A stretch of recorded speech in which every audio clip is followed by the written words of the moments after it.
Allow me to begin on a personal note. This is a picture of me taken around the time that my grandmother was diagnosed with end-stage heart disease and sent home to die. She already had so many bypass surgeries, basically run out of plumbing at some point, confined in a wheelchair, crushing chest pain. Her life was over at age 65. Then she heard about this guy, Nathan Pritikin, one of our early lifestyle medicine pioneers. And what happened next is actually detailed in Pritikin's biography. My grandma was one of the death's door people, like Francis Greger, which maybe you can see if you've been eating your carrots. I doubt it, though. Francis Greger, who arrived at one of Pritikin's early sessions in a wheelchair. Mrs. Greger had heart disease, angina, claudication. Her condition so bad she could no longer walk without great pain in her chest and legs. Within 3 weeks, though, she was not only out of her wheelchair, she was walking 10 miles a day. It's a picture of my grandma at her grandson's wedding 15 years after doctors had abandoned her to die. She was given a medical death sentence at age 65. Thanks to a healthy diet, was able to enjoy another 31 years on this planet till age 96 to enjoy her 6 grandkids, including me. That's why I went into medicine. Now, years later, when Dr. Dean Ornish published his landmark lifestyle heart trial proving something called quantitative angiography, that indeed heart disease could be reversed without drugs, without surgery, just a plant-based diet and other healthy lifestyle behaviors, I assume this is going to be the game changer. I mean, my family had seen it with their own eyes, but here it was, in black and white, published in some of the most prestigious medical journals in the world, yet nothing happened. So wait a second, effectively the cure to our number one killer could get lost down some rabbit hole and ignored. What else might there be in the medical literature that could help my patients, but just didn't have a corporate budget driving its promotion? Well, I made it my life's mission to find out. For those of you unfamiliar with my work, every year I read through every issue of every English language nutrition journal in the world, so busy folks like you don't have to. I then compile all the most interesting, most groundbreaking, most practical findings, new videos and articles I upload every day to my nonprofit site, nutritionfacts.org. Everything on the website is free. There's no ads, no corporate sponsorship, strictly non-commercial, not selling anything, just put it up as a public service, as a labor of love, as a tribute to my grandmother. New videos and articles uploaded every day on the latest in evidence-based nutrition. What a concept. So where did Pritikin get his evidence from? Well, a network of missionary hospitals set up throughout sub-Saharan Africa uncovered what may be one of the most important advances in health by one of our most important medical figures of the 20th century, Dr. Dennis Burke, the fact that many of our major and commonest diseases were universally rare, like heart disease, for example. In the African population of Uganda, coronary artery disease almost non-existent. I know, it's amazing.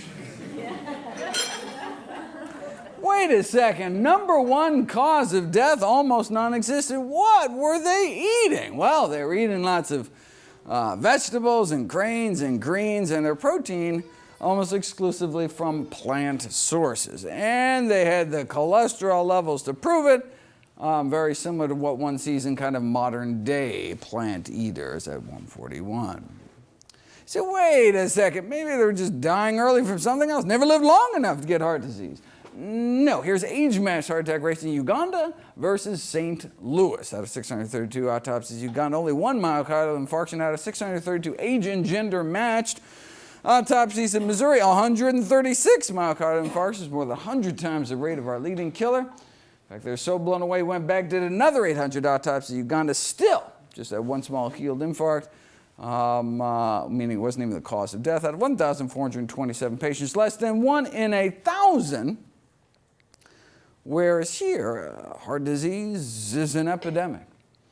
Here's a list of the diseases commonly found here and in places that eat and live like the U.S., but were rare or even non-existent in populations centered around whole plant foods. These are among our most common diseases, like obesity, for example. Hiatal hernia, the most common stomach problem. Varicose veins and hemorrhoids, two most common venous problems. Colorectal cancer, leading cancer killer. Diverticulosis, number one disease of the intestines. Appendicitis, number one cause of non-emergency surgery, abdominal surgery. Gallbladder disease, number one cause of non-emergency abdominal surgery, as well as ischemic heart disease, our commonest cause of death here, but a rarity among plant-based populations, which suggests that heart disease may be a choice, like cavities. If you look at the teeth of people who lived 10,000 years before the invention of the toothbrush, pretty much no cavities. Didn't brush a day in their lives. No flossing. Yet, no cavities. Why? Because candy bars hadn't been invented yet. So wait a second, why do people continue to get cavities when we know they're preventable through changes in our diet? Well, simple, because the pleasure people derive from dessert may outweigh the cost and discomfort of the dentist chair. And look, that's fine. If you're an adult, you think the benefits outweigh the risk for you and your family, then go for it. I certainly enjoy the occasional indulgence. I've got a good dental plan. But what if instead of the plaque on our teeth, we're talking about the plaque building up inside of our arteries, another disease that can be prevented through changes in our diet? Okay, now, what are the consequences for you and your family? Now we're not talking about scraping tartar anymore. Now we're talking life and death. It's still up to each of us to make our own decisions as to what to eat and how to live, but we should make these choices consciously, educating ourselves about the predictable consequences of our actions. Atherosclerosis, hardening of the arteries, is a disease that begins in childhood. By age 10, nearly all kids raised on the standard American diet already have what are called fatty streaks in their arteries, the first stage of the disease. These streaks then turn into plaques in our 20s, get worse in our 30s, and then can start killing us off. In our heart, it's called a heart attack. In our brain, it's called a stroke. So if there's anyone here today older than age 10, then the question is not whether or not to eat healthy to prevent heart disease. It's whether you want to reverse the heart disease you already have, whether you know it or not. Is that even possible, though? When researchers took people with heart disease, put them on a kind of plant-based diet, followed by populations that did not get heart disease, their hope was, look, maybe we can slow it down, perhaps even stop it.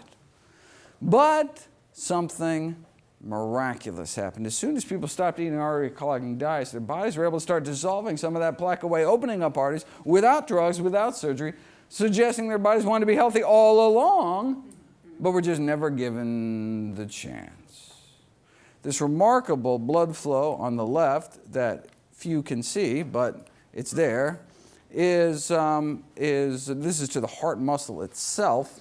It was after just 3 weeks on a plant-based diet. Let me share with you what's been called the best-kept secret in all of medicine. Best-kept secret in medicine is that sometimes, given the right conditions, the body can actually heal itself. If you whack your shin really hard on a coffee table, you can get all red hot, painful, swollen, inflamed, but will heal naturally if you just stand back, let your body work its magic, right? But what if you kept whacking your shin in the same place day after day? In fact, 3 times a day, breakfast, lunch, and dinner. Yeah. You never heal. You'd go to your doctor, you'd be like, oh, my shin hurts. They'd be like, no problem. Whip out their pad, write your prescription for painkillers. You're still whacking your shin 3 times a day. Oh, it still really hurts, but it feels so much better with those pain pills on board. Thank heavens for modern medicine. It's like when people take nitroglycerin for, crushing chest pain. Tremendous relief. We're not doing anything to treat the underlying cause of the disease. Our body wants to come back to health if we let it, but if we keep re-damaging ourselves 3 times a day, we may never heal. It's like smoking. One of the most amazing things I learned in all my medical training was that within 15 years of stopping smoking, your lung cancer risk approaches that of a lifelong non-smoker. Isn't that amazing? Like your lungs can clear out all that tar, and eventually it's almost as if you never started smoking at all. Right? And every morning of our smoking life, that healing process starts until, wham, first cigarette of the day. Re-injuring our lungs with every puff, just like we can re-injure our arteries with every bite. When all we had to do all along, the miracle cure, is to just stand back, get out of the way, stop re-injuring ourselves, and let our body's natural healing processes bring us back towards health. Sure, so the human body is a self-healing machine. Sure, you can choose moderation and hit yourself with a smaller hammer. But why beat yourself up at all? This is nothing new. American Heart Journal, 1977. Cases like Mr. F.W. here, heart disease so bad, couldn't even make it to the mailbox. Started eating healthier. A few months later, he was climbing mountains, no pain. That's nice. Now, there are these fancy new classes of anti-angina drugs on the market now. It costs thousands of dollars a year, but the highest dose may be able to extend exercise duration as long as 33 and a half seconds. It does not look like those choosing the drug route are going to be climbing mountains anytime soon. Right? So plant-based diets aren't just safer and cheaper, they can work better because you're treating the underlying cause of the disease. Heart disease killer number 1 in this country. Killer number 2 is cancer. What happens if you put cancer on a plant-based diet? Well, Dr. Dean Ornish and colleagues used the same diet to reverse the progression, on average, of early-stage prostate cancer, and no wonder. If you take people eating the standard American diet, drip their blood onto cancer cells growing in the petri dish, you can slow cancer growth down a little bit. But you put people on a plant-based diet for a year, and their blood can do this. The blood circulating throughout the bodies of those eating plant-based diets is nearly 8 times the stopping power when it comes to suppressing cancer cell growth. Now, this is for men and prostate cancer. They wanted to repeat this study with women and breast cancer, number 1 cancer killer specific to women. But look, they didn't want to wait a whole year to get the results. Women are dying now. So let's see what a plant-based diet can do after just 2 weeks. Against 3 different lines of human breast cancer. This is the before, cancer cell growth powering away at 100%. And this is after eating healthy for just 2 weeks. This is what's called a photomicrograph. I wish people could see this a little better, but this is a photograph taken under a microscope. What they did is they laid down a confluent layer of cancer, a carpet of breast cancer in a petri dish. Then they dripped the blood of women eating the standard American diet onto that cancer. You can see how it kind of, breaks the cancer up into these little cancer continents here. But then you take these same women, retest 2 weeks, put them on a plant-based diet, and retest 2 weeks later. And this is actually a Pritikin study, actually. Put them on a Pritikin diet for 2 weeks later and then retest. So lay down another layer of cancer, retest 2 weeks later. So they act as their own control, same women before and after, and all you're left with is this. You see there's just a few individual cancer cells left. Their bodies cleaned up. Before and after just 2 weeks eating a Pritikin diet. Their bloodstream became that much more hostile to cancer. Suppressing cancer cell growth is nice. Getting rid of it's even better. This is what's called apoptosis, programmed cell death. Their body's able to kind of reprogram cancer cells, forcing them into early retirement. This is what's called tunnel imaging, measuring DNA fragmentation or cell death, where dying cancer cells show up as little white spots or little gray spots here. So, as you can see, even if you're a woman eating a pretty poor diet, you're not completely defenseless. Your body can knock off a few cancer cells. But then you take these same women, bring them here for 2 weeks, and 2 weeks later their blood can do that. It's like you're an entirely different person inside. The same blood now circulating throughout the bodies of these women gained the power to significantly slow down and stop breast cancer cell growth after just 2 weeks eating healthy. What kind of blood do we want in our body? What kind of immune system? Do we want blood that just kind of rolls over when new cancer cells pop up? Or do we want blood circulating to every nook and cranny in our body with the power to slow down and stop it. Now, this dramatic strengthening of cancer and exercise was cancer defenses after 2 weeks of diet and exercise, right? This is a Pritikin study. So as you all know, who are here, it's not just eating healthy. They have you over in the gym. Now, in this study, though, they were just having people doing really kind of moderate exercise, 30 to 60 minutes walking every day. So wait a second.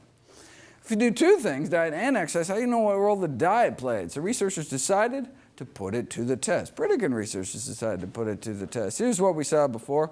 Healthy plant-based diet and exercise, in this case on average for 14 years. 14 years of a healthy diet and exercise. That's kind of, this is measuring cancer cell clearance.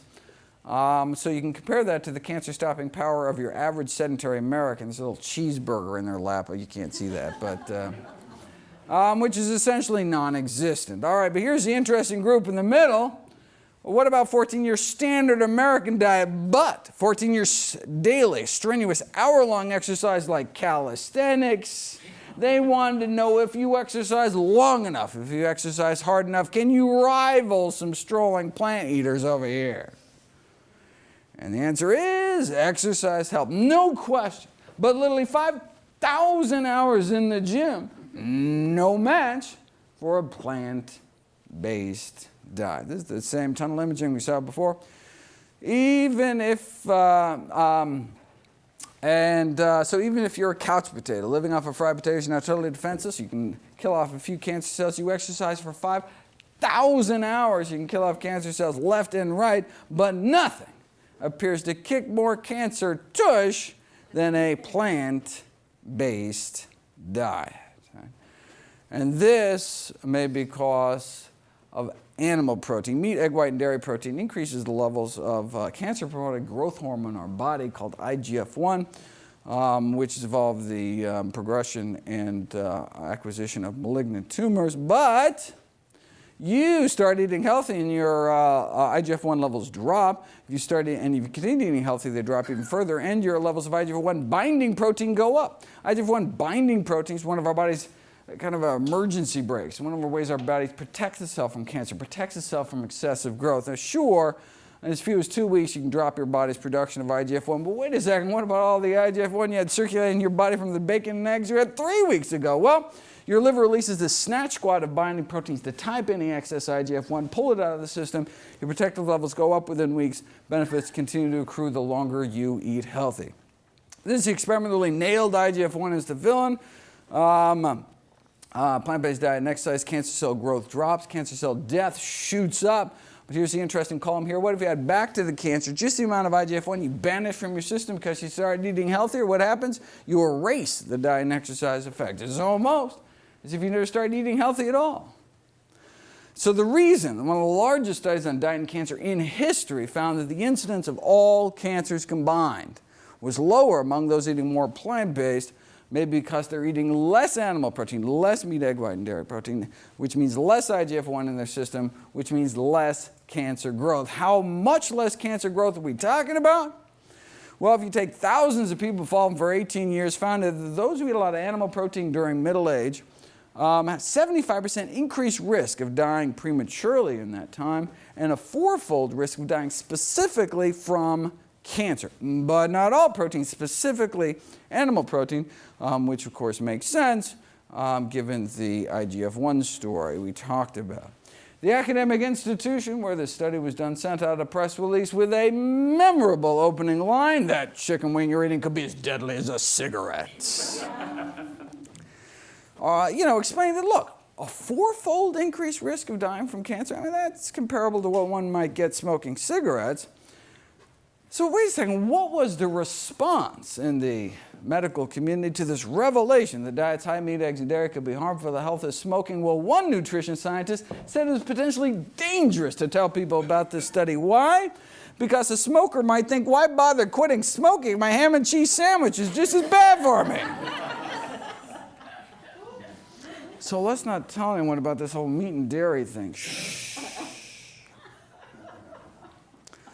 This reminds me of a famous Philip Morris cigarette ad that tried to downplay the risk by saying, hey, You think secondhand smoke is bad, increasing risk of lung cancer 19%. Well, hey, drinking 1 or 2 glasses of milk every day, maybe 3 times as bad, 62% increased risk of lung cancer. Or doubling your risk frequently cooking with oil. Or tripling your risk of heart disease by eating non-vegetarian. Or multiplying your risk 6-fold if you eat lots of meat and dairy. So, they conclude, let's keep some perspective here. The risk from secondhand smoke may be well below that of other everyday activities, so breathe deep. That's like saying, yeah, don't worry about getting stabbed, because getting shot's so much worse. How about neither? 2 risks don't make a right. Of course, you'll note that Philip Morris stopped throwing dairy under the bus once they purchased Kraft Foods. Just saying. All right. So every year, the CDC compiles the top 15 causes of death. So I just thought I'd go through a few of them, talk about the role diet may play in preventing, arresting, and even reversing some of our leading killers. We already went through that. Oh, here we go. This is what I wanted to get to. I'm going to touch on diabetes. I'm going to skip down to number 7. The 7th leading killer in the United States is type 2 diabetes, a disease we've known we can both prevent, arrest, and reverse with a plant-based diet since the 1930s. So this is 40 years before Pritikin got his act together. Put a bunch of diabetics on a plant-based diet, and in a 5-year period, about a quarter were able to get off their insulin altogether. But plant-based diets are relatively low-calorie diets. I mean, maybe their diabetes just got better because they lost so much weight. To tease that out, what you'd have to do is put people on a healthy diet, but force them to eat so much food that they don't lose any weight. Then we could see if the plant-based diet had specific benefits beyond just all the easy weight loss. Well, we'd have to wait a few decades, but here it is. Subjects were weighed every day. They started to lose weight. They were made to eat more food. In fact, so much more food that they had problems eating it all. They're like, oh, not another salad. Ugh. But eventually they adapted, so no weight loss, despite restricting meat, eggs, dairy, and junk food. And if you can see, you can't see this is a Pritikin study. These are all Pritikin researchers. So with 0 weight loss, was there still a benefit for their diabetes? Well, insulin needs were cut 60%, and half the diabetics ended off all their insulin altogether. Wow. How many years did that take? No, 16 days. 16 days later.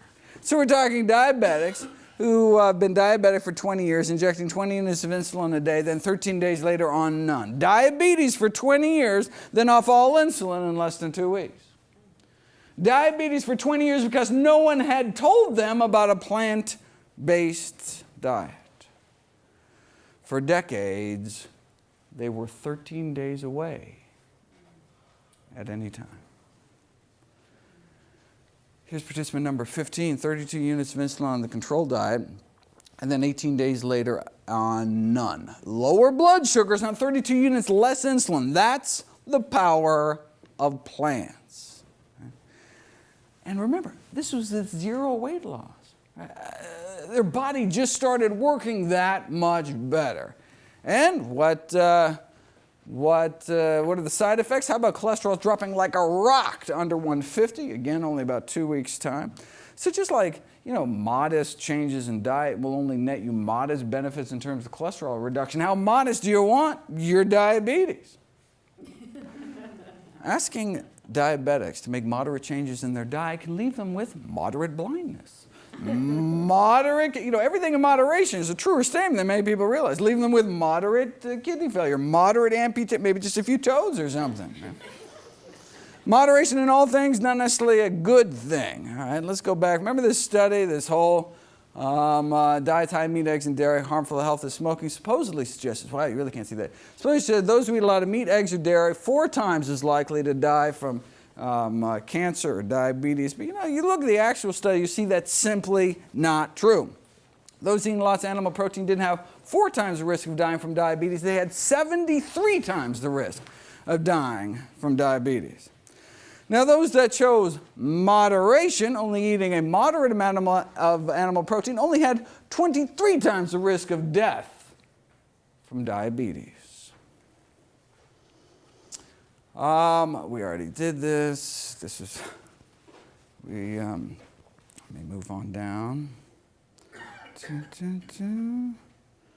All right, let us move to high blood pressure.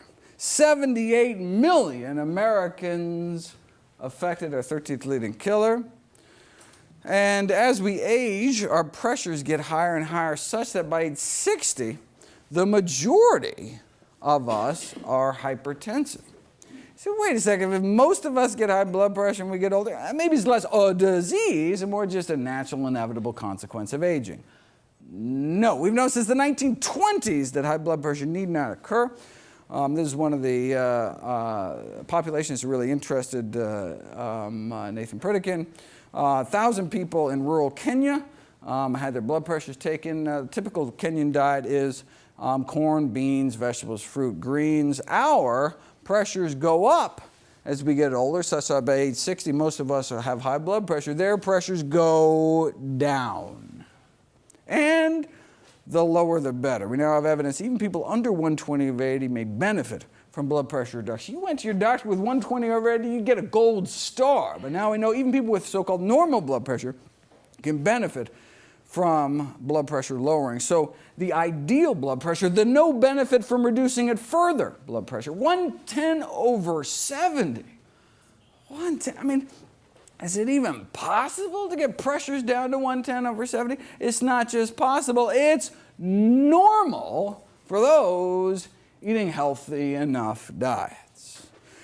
3 years at this rural Kenyan hospital, 1,800 patients were admitted. How many cases of high blood pressure did they find? 0. Wow, they must have low rates of heart disease, right? No, they had no rates of heart disease. Not a single case of arteriosclerosis, our number one killer, was found.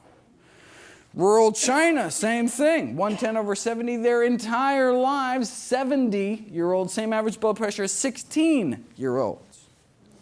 You say, wait a second, Asian diet, African diet, vastly different diets. What do they share in common? Plant-based, day-to-day, with meat only eaten on special occasions.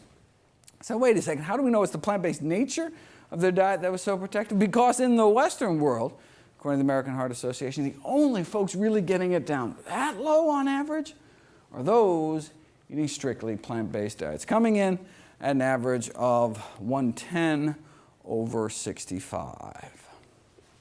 This is the largest study of plant-based eaters to date. It's the Adventist 2 study looking at 89,000 Californians, comparing non-vegetarians to so-called semi-vegetarians or flexitarians, those who eat meat. So I would consider a Pritikin diet to be a kind of a semi-vegetarian diet, although in this case, the semi-vegetarian is a serving of meat or less per week. So Pritikin kind of be right between here. Versus a diet that has no meat except fish, versus a diet that has no meat at all, versus a diet that has no meat, eggs, or dairy. And these were Adventist non-vegetarians. It's important to realize that. And so they have this sense that the body is a temple, and so, you know, they don't eat a lot of meat, they eat lots of fruits and vegetables, they don't smoke, they exercise a lot. This is a really healthy cohort of meat eaters, but still, we see this drop-wise, this stepwise drop in risk the more and more plant-based ones gets in terms of high blood pressure. Same thing with diabetes, same thing with obesity. So sure, you can throw the vast majority of your risk out the window eating completely plant-based, but what's important about this slide is it's not all or nothing, it's not black or white. Any movement we can make along this spectrum towards eating healthier, we can accrue significant health benefits. You can show this experimentally. You take vegetarians, you give them meat, pay them enough to eat it, and their blood pressures go up, or you take people who already eat meat, you remove meat from their diet, blood pressures go down within 7 days, and this is after the vast majority of them, we're talking about 90%, had to stop or lower their blood pressure medications. They had to. I mean, you can't treat the cause. I mean, you can't have normal blood pressure and be on multiple blood pressure pills. You'll drop your pressures too low. It could be dangerous, right? That's why right here at Pritikin, after a few days, you need to start lowering your high blood pressure medications, because otherwise it could be dangerous. So lower pressures on fewer drugs. That's the power of plants. So, does the American Heart Association recommend a no-meat diet? No, they recommend this low-meat diet, so-called DASH diet. Say, wait a second. When the DASH diet was being created, were they just not aware of this landmark research done by Harvard's Frank Sachs? No, they were aware. The chair of the design committee that came up with the DASH diet was Frank Sachs. See, the DASH diet was created with the number one goal of capturing the blood pressure lowering benefits of a vegetarian diet, yet contain enough animal products to make it palatable to the general population. See, they didn't think the public could handle the truth. Now, you can see what they were thinking. Look, just like drugs never work unless you actually take them, diets never work unless you actually eat them. And so they're like, look, we can't tell everyone to eat strictly plant-based. No one's going to do that. So if we kind of soft pedal the message, come up with some kind of compromise diet, well, then on a population scale, we'll do more good. Okay. Tell that to the 1,000 American families a day that lose a loved one to high blood pressure. Maybe it's time to start telling the American public the truth. Most deaths in the United States are preventable and related to what?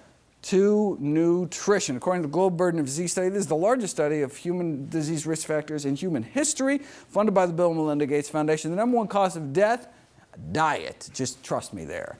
Number one cause of disability, diet. Now bumping tobacco smoking, this is tobacco, to number two, cigarettes now only kill about 500,000 Americans every year, whereas diet kills hundreds of thousands more.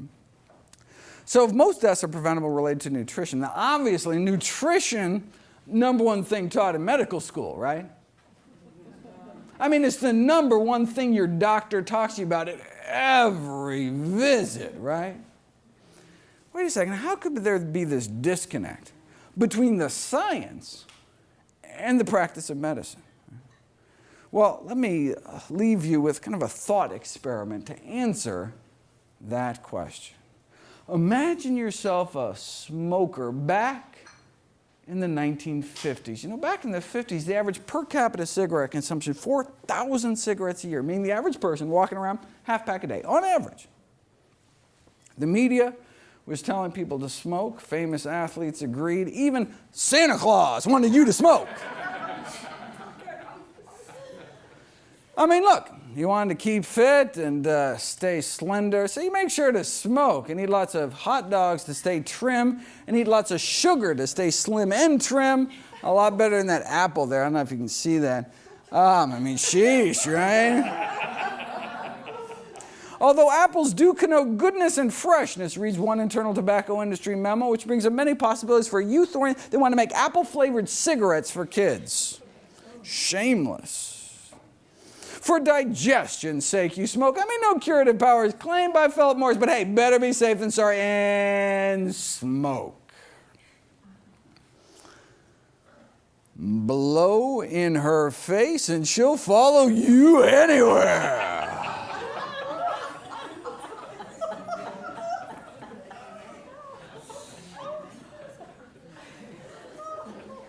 No woman ever says, no, they're so round, so firm, so fully packed. After all, John Wayne smoked them until they got lung cancer and died. Now, back then, even the paleo folks were smoking, and so were the doctors. Now, this is not to say there wasn't controversy within the medical field. Sure, you know, some doctors smoked Camels, but others preferred Lucky, so there was a little disagreement there. The leader of the U.S. Senate agreed. Who wouldn't want to give their throat a vacation? Not a single case of throat irritation. How could there be when cigarettes are just as pure as the water you drink? Maybe up in Flint, Michigan.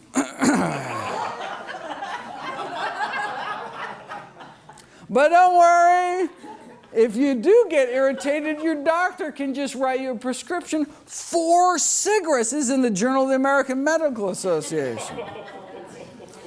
So when the American Medical Association is saying smoking on balance is good for you, not neutral, but good for you, and the AMA is saying that, where could you turn back then if you just wanted the facts? What's the new data advanced by science? Well, she was too tired for fun, and then she smoked a Camel. Babe Ruth spoke of proof positive medical signs, that is when he still could speak, before he died of throat cancer. Now, by some miracle, there was some smokingfacts.org website back then that could deliver the science directly, bypassing commercially corruptible institutional filters. You would have become aware of studies like this. This is an Adventist study out of California, published in 1958, showing that non-smokers had at least 90% less lung cancer than smokers. This wasn't the first one. Famed surgeon Michael DeBakey was asked why his studies back in the 30s linking smoking and lung cancer were simply ignored. He had to remind people what it was like back then. We were a smoking society. It was everywhere. It was in the movies. Medical meetings were one heavy haze of smoke. Smoking was, in a word, normal. So, back to our thought experiment. If you're a smoker in the 50s, in the know, what do? I mean, with access to the science, you realize the best available balance of evidence suggests your smoking habit, not so good for you. So do you change, or do you wait? If you wait until your doctor tells you, between puffs, to quit, you could have cancer by then. If you wait until the powers that be officially recognize it, like the Surgeon General did in the subsequent decade, you could be dead by then. It took more than 7,000 studies and the deaths of countless smokers before the first Surgeon General's report against smoking came out. You'd think maybe after the first 6,000 studies, it could give people a little heads up or something. Powerful industry, right? One wonders how many people are currently dying needlessly from dietary diseases. Maybe we should have stopped smoking after the 700th study like this. As a smoker in the 50s, on one hand, you had all of society, the government, the medical profession itself telling you to smoke. And on the other hand, all you had was the science. If you're even aware of studies like this, let's fast forward 55 years. You know, there's a new Adventist study out of California warning Americans about something else they may be putting in their mouth. And of course, not just one study, put all the studies together. Significantly lower mortality from all causes put together, many of our dread diseases, significantly lower among those eating more plant-based. So, instead of someone going along with America's smoking habits in the 50s, imagine you or someone you know going along with America's eating habits today. What do? I mean, with access to the science, realize the best available balance of evidence suggests that eating habits are not so good for you. So do you change, or do you wait? If you wait until your doctor tells you between bites to change, it could be too late. In fact, even after the Surgeon General's report came out, the American Medical Association still dragged their feet. They officially came out and refused to endorse the Surgeon General's report. Why? Couldn't have been because they were just handed a $10 million check from the tobacco industry? Maybe. Okay, so you know why the AMA was sucking up to the tobacco industry. Why weren't more individual doctors speaking out? There were a few ahead of their time speaking up against industries killing millions, but why not more? Maybe it's because the majority of physicians themselves smoke cigarettes. Just like the majority of physicians today continue to eat foods that are contributing to our epidemics of dietary disease. What was the AMA's rallying cry back then? Everything in moderation. Extensive scientific studies have proven smoking in moderation, oh, that's fine. Sound familiar? The food industry used the same tobacco industry tactics, twisting the science, misinformation. The same scientists for hire paid to downplay the risks of cigarette smoke and toxic chemicals are the same paid for by the National Confectioners Association to downplay the risks of candy, and the same paid for by the meat industry to downplay the risks of meat. Animal foods and processed foods kill at least 14 million people every year. Those of us involved in this evidence-based nutrition revolution, of which the Pritikin Center is a key part, we're talking 14 million lives in the balance. So plant-based eating can be considered kind of the nutritional equivalent of stopping smoking. How long do we have to wait, though, before the CDC says, don't wait for open-heart surgery to start eating healthy as well? Until the system changes, we need to take personal responsibility for our own health, for our family's health. We can't wait until society catches up to the science again, because it's a matter of life and death. Dr. Kim Williams recently became president of the American College of Cardiology, kind of the official professional association of cardiologists in this country. He was asked in an interview why he himself follows the same study he recommends to all his patients, a strictly plant-based diet. "I don't mind dying," Dr. Williams replied. "I just don't want it to be my own fault." Thank you so much, everybody.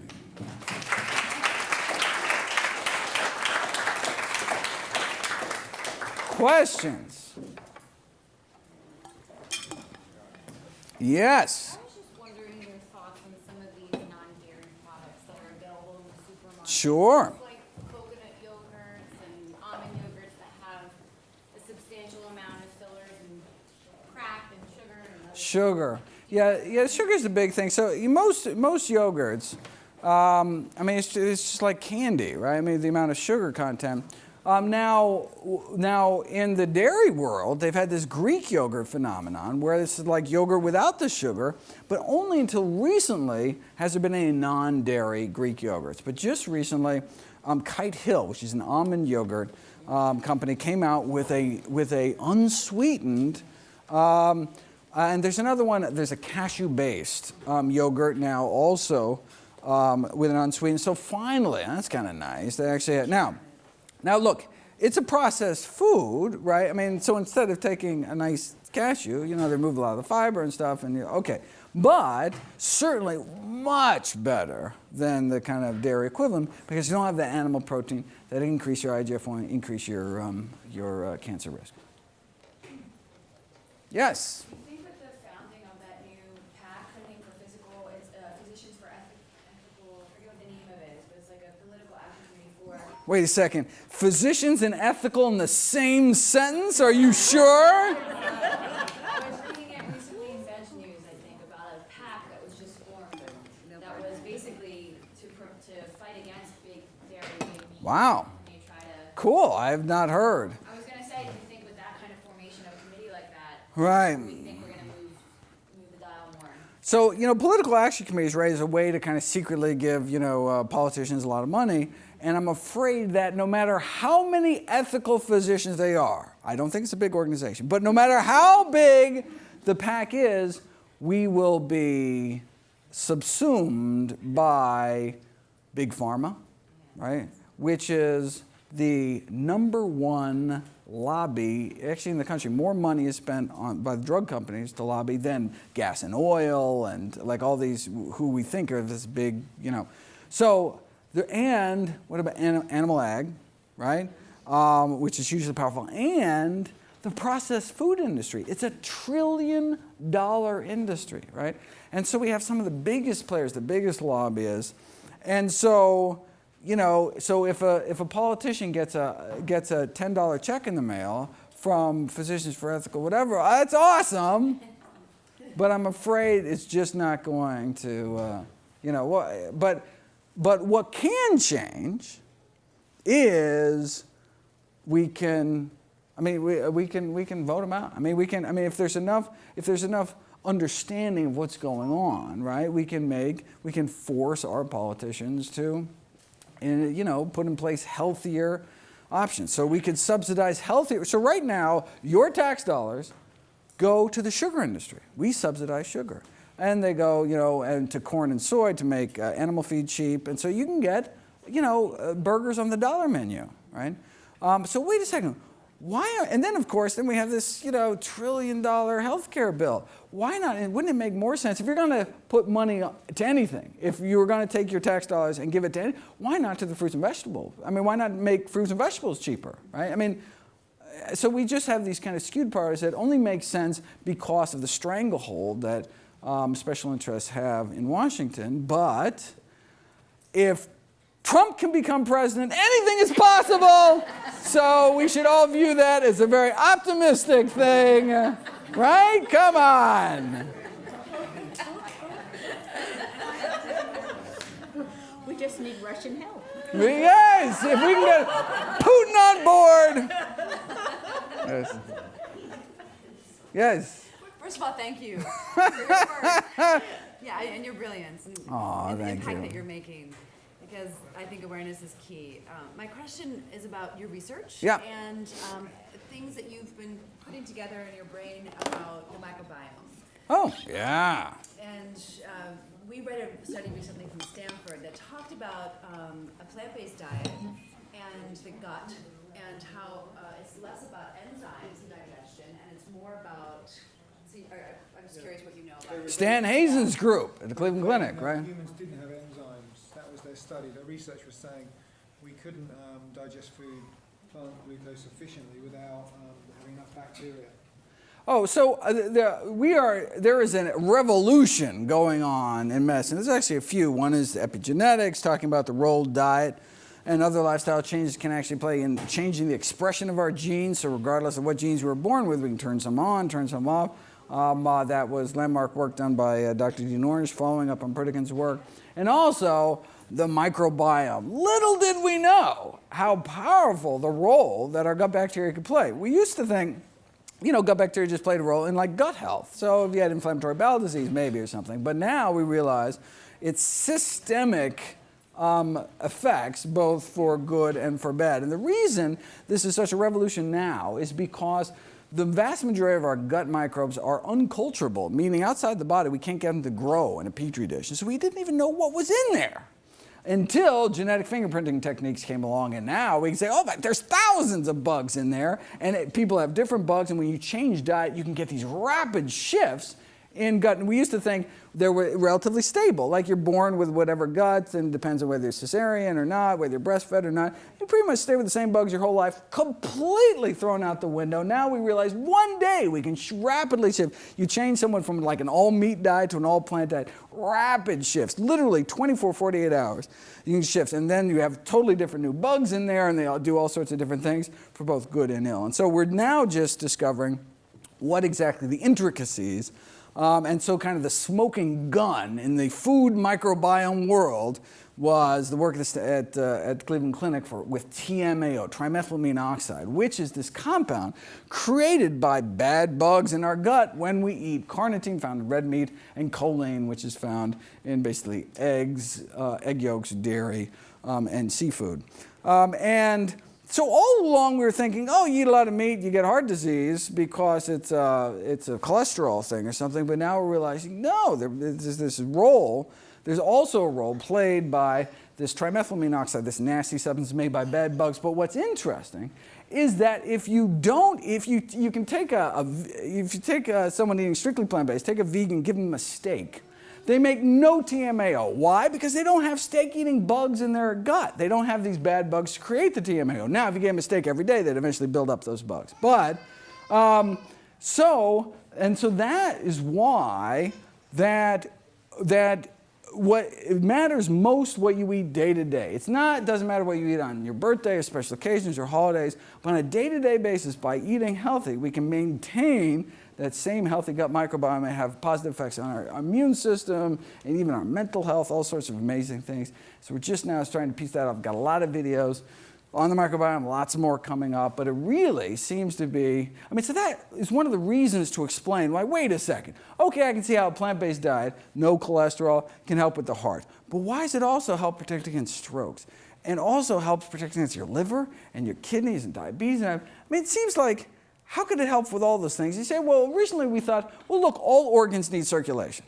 So something that opens up your blood vessels, it doesn't just help you, it helps your brain, it helps everything, right? Kidneys are highly vascular organs, right? Lots of blood vessels. But now we realize, maybe one of the reasons is because the microbiome plays a role in everything, and the good bacteria eat two things. One is fiber, and two is resistant starch. Those are the two prebiotics. And they're only found in one place, and that's plant foods, and particularly whole plant foods. So many probiotics on the market that are they're fed on dairy, God knows what else is in them, sugar, so things like kombucha. So you're saying the only two prebiotics that are proven is obviously plant fiber. Fiber.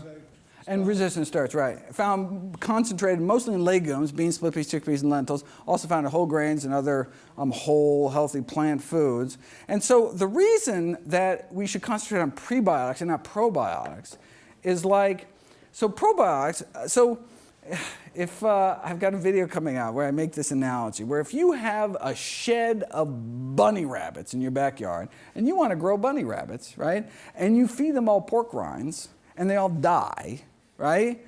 Then there's two things you can do. One, you can be like, I'll get some new bunnies. And so you go to the store and you get new bunnies. You keep feeding pork rinds and they die, but yeah, you just go buy new bunnies. That's probiotics, right? You just keep it. You feed them all the wrong stuff, they all die, but no, you take more, right? Or you could take and you could actually feed the rabbits some carrots, right?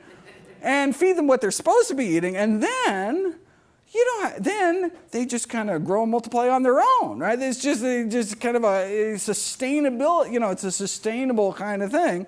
And so, yes, you can take probiotics every day for the rest of your life in hopes that a few will survive your, acid and get down there.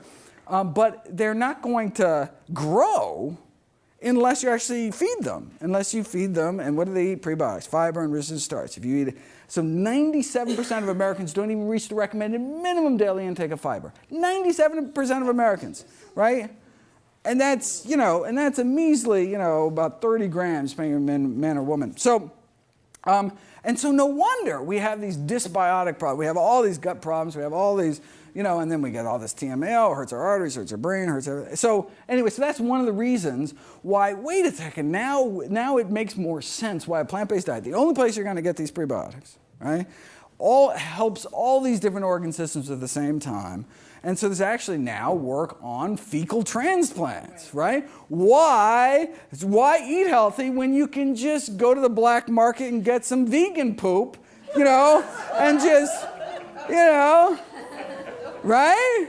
Right? And then now, if you then continue to eat your crappy diet, you'll have to get vegan poop every day. But it's amazing. So you can take obese people and you can put stool from lean people into obese people and they lose weight, eating the same amount of calories because they have different gut bacteria that use energy different. I mean, it's absolutely amazing stuff, but there's gotta be a better way. Right? There's gotta be a better way. But yes, all right. Be happy to sign books for everyone. There's something about lunch. Can we eat lunch? So thank you very much. Sure. Oh, sure. Thank you all for making it as well. So if you're not currently enrolled in the Pritikin program, we're an all-inclusive, medically supervised health and wellness resort where we teach people how to get healthy naturally by making changes to their exercise and eating habits. And if you've worked up an appetite with all this vegan food talk, we have a great lunch in the dining room, which is available for about $28 per person for the lunch buffet, and there are some other items as well. So you're welcome to stay. Thank you so much. Thank you. Great. Thank you, everybody, for coming. I'll see you at lunch.